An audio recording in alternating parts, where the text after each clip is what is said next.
Casey. Hi, Beth. Welcome back to Broadway.com. Thank you. We You've love written so having many things about me, and we've done so many things. What are you laughing at? We can't get enough of you. That's what it is. We cannot get enough of you. They're all laughing. This is the funniest thing to everyone. Because we all just fall in love with you every time we see you. It's like a warm hug Because I being do with Casey. stupid things most of the time, and I I wasn't say going to say stupid things. stupid. I was going to Okay. say like amazing. Funny. Yeah. Maybe, hopefully. I'm going to say funny so it makes me feel better. Okay. Yeah, thank you. When I think about you, I Mm. think about the three things that you're most known for, Mm. which would be Almost Famous Mm.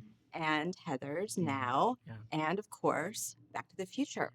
All movies. Yeah. And so, how do you get into a character that the audience probably has a relationship with that character, that idea, that story, and make it feel alive for yourself? Yeah. I mean, fortunately, like these characters feel alive for a lot of people. Yeah. So it's nice to be able to relate with other people about them. Like when I'm able to say, like, I'm playing Marty McFly, you can see what it means to them when you say that. And you kind of really think about those people when you do the show. But this one with JD was a little bit different. And all of them are always a little bit different, but really it always kind of starts with reading what is there on the page, what is actually there, and trying for a brief moment to ignore all that, all the people that love it, and try to ignore what you've seen before, and see if what you're reading matches with what the expectation is, and hopefully you can combine them, and hopefully they're close together, and hopefully I like auditioning because I like when directors go, that's what we were looking for, because I want people to know. I don't want to get there in front of the audience that cares about these characters so much and be a disappointment to them. So yeah, JD is a little bit darker than the other yeah. characters that you've done, and he's really charming too, but Mm. he's so unsettling. Mm. How do you find your way with that balance? Yeah, I mean, I've always wanted to play a villain. And I always knew things that I would care about if I ever got the chance to.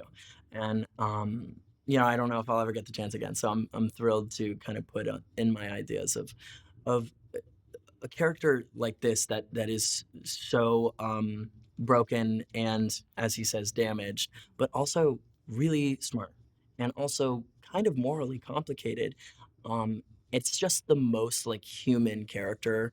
Um, I think written. I think it's like the next Hamlet in my opinion. I just love it. I just like you want to see new actors interpret it and see how their humanity kind of shines through this kind of dark character that has so many questions to go through. So this one was kind of fun and different from the last few processes because it was a little more internal. It was a little more self-examining and a little bit more of like what would it take to go to these lengths, to these extents of being this type of person or boyfriend or lover or leader or whatever.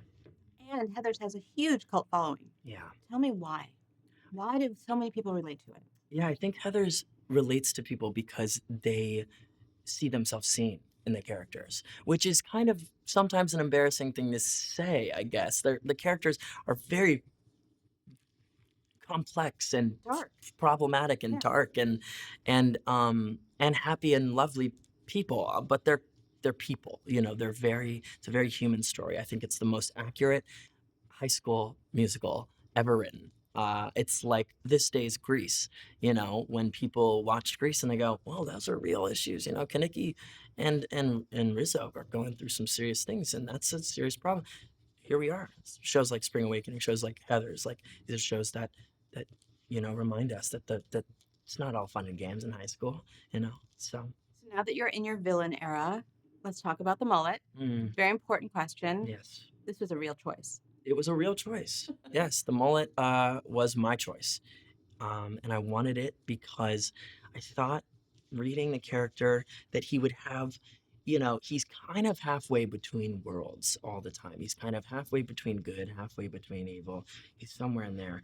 And the world he's here is that he wants to be this artistic Baudelaire reading, um, smart guy, but his dad is this kind of gun-toting, very militant figure in his world. So I kind of thought if he's militant and he's also artistic. Maybe he wouldn't fully go there. Maybe he'd start shaving the sides, and he's like, I want to break the rules a little bit and keep the back a little bit. So I pitched this to Kevin Murphy and Larry O'Keefe. I pitched it to them, and then they said bring it to Andy Fickman, our director. And I'm sitting there, and it's just us in the back of the room, and I'm like, so I'm thinking it's something like this. It's like bigger right here. It's like something on the sides, and they're like,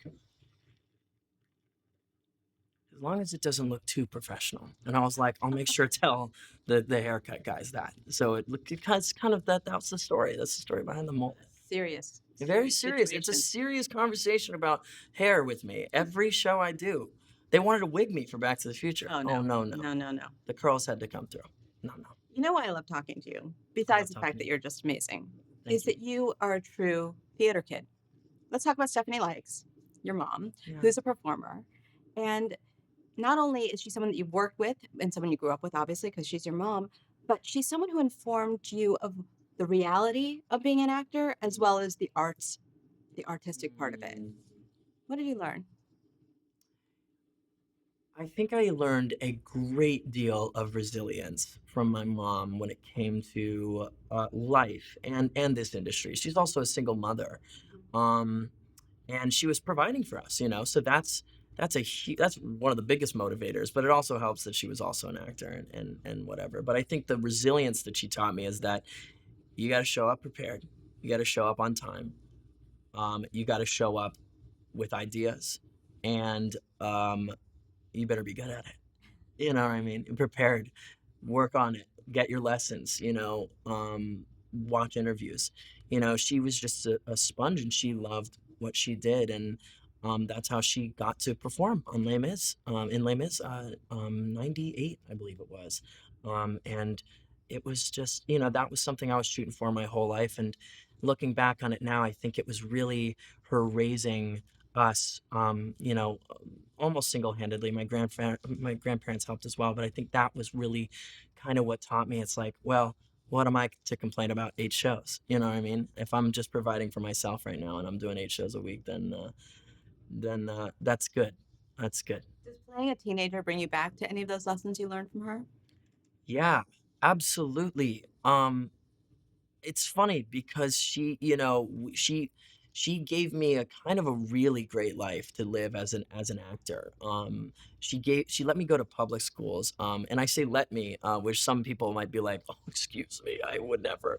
But I think what was great is that I was going to a public school in a very diverse state of Arizona, and I learned so much from the people that my mom exposed to me to, and the wide variety of different things I did. I mean, she would support me in doing soccer. That's my one sport. It's one sport I really got good at, and karate and whatever. And it doesn't matter how long or whatever. Some of them I would do forever. Sometimes I would do whatever. But she kept giving me opportunities, whether it be public school or learning something else, to expand myself and to learn more about people.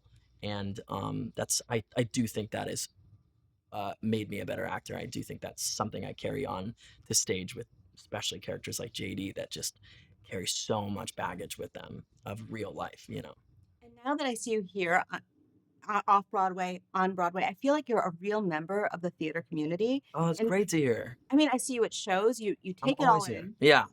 and your enthusiasm even brought back the Broadway.com vlogs. You were so excited about doing it for Back to the Future. Yes, The and they're still McFly here. files. They're still here. The It's like a McFly diary. files themselves are still here. I mean, did they just end, or they just ended? Well, shout out to my boy out there.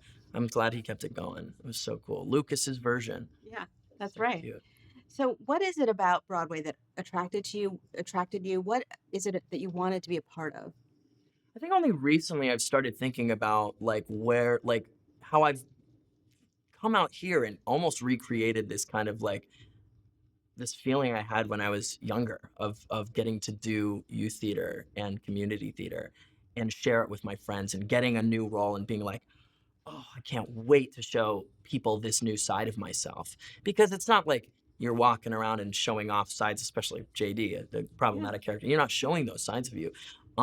So I think it almost felt like, in a weird way, even though it was characters the whole time, my whole life has kind of felt like, oh, it's great that I get to show. It's really great that you get to see me, and I get to show you me in this way.